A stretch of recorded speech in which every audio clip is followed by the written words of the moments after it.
For the teachers that are already involved with Edmodo and that already use Edmodo, let me show you how to get rid of last year's stuff so that you can start this year's stuff.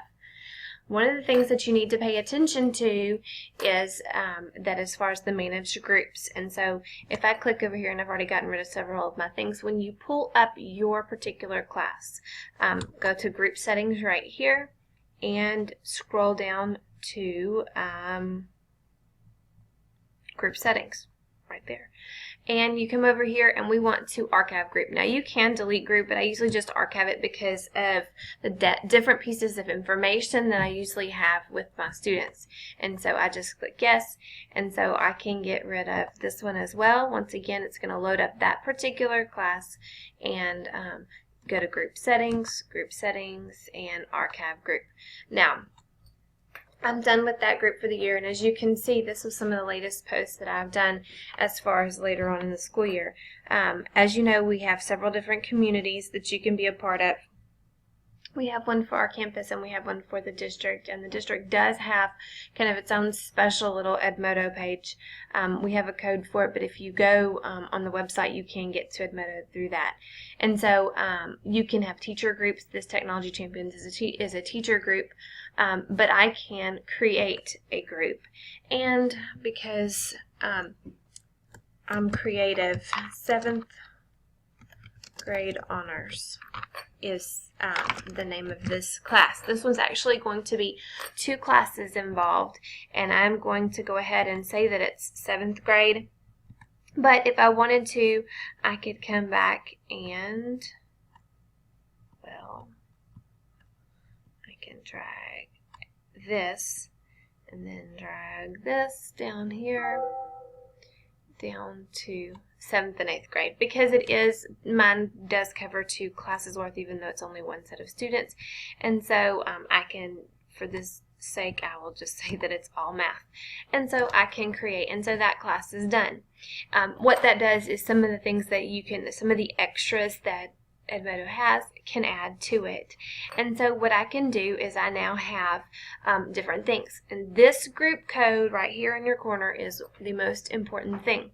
That group code is specific to your class, and it allows you to give that away. And so each student can get that particular group code.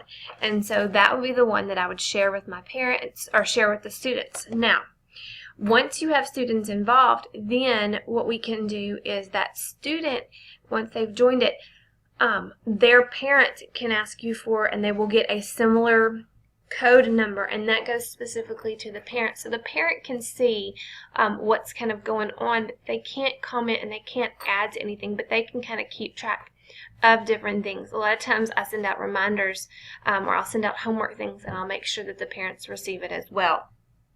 It's very similar to Remind 101. I still like Remind 101 when it comes to like big tests. I think that's important to remind them about those.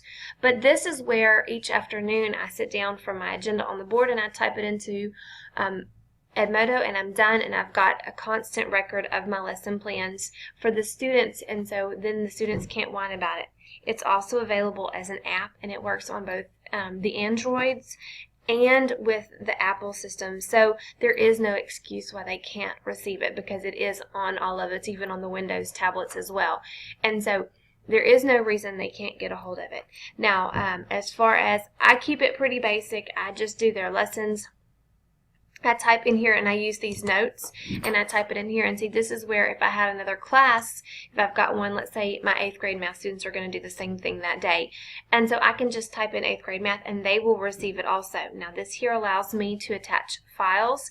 Now with the file, my recommendation is always save everything to PDF, especially when you're using your interactive whiteboard, because if you save it to PDF, it doesn't matter which device they're pulling it up on. They can pull it up, phone, tablet, it doesn't matter. I've tried it out on all of them. A link, same thing. It will attach specifically the link. You can get that embed code, and there it is right there. You can type it in and it will automatically do the title of the web page for you. The library is where stuff that I have already done, you can see I have favorites, I have different things that I've done along the way. things that I've attached to post, library items, and then here's an important one, your Google Drive. Now, I know that we're not a Google school, we're a Microsoft school, but many of us have Google Drives because we did play with Google for a little while, trying to see which one ended up was going to take care of us better through the district. So many of us do have Google Drives. Well, you can upload things directly from Google Drive there, and that makes it easy. Now, assignments work really good if you know something. Like, I have done an assignment if I knew I was going to be out and I knew that I could give them the computers and that kind of thing where they can pull it up. You can set up a due date, especially if I knew I was going to be gone for more than one day. You can give them instructions, and you can even lock the assignment because they will have to click a turn in button. Now, and that works out. It's nice and easy. That's not an everyday thing. I'm not to that point yet, but it is definitely something that can be done quite often. Now, quizzes you can load from a collection, meaning the ones that you already have. Create. Let's see if I've got it. Okay, here we go. If I assign my computer terms quiz to these students, and we can edit, we can see, we can look at it. Now, and then that's another way it'll be sent to me and it can be checked out. Now notice this clock right here. That clock is where you can set. And so one good thing about this is sometimes if I'm really ahead of schedule, which I'm not, you can take and you can figure out. This works great once again if you know you're going to be absent those, when we have those 2-day workshops, and you can go ahead and schedule your post, type it in, and you can set it up either to go off. And I like to either set mine to go off at 8 in the morning, or I like to set it off to where it goes off at 4 in the afternoon. A lot of times, depending on when my conference period fell, I could get some of this accomplished ahead of time and do it then.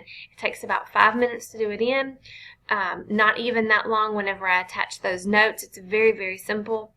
And poll, you can ask a silly question, you can ask a serious question, and they can put their information in. And then a snapshot actually has to do with going towards more of a C-scope type thing where you can actually pull up standards and you can even do some things there.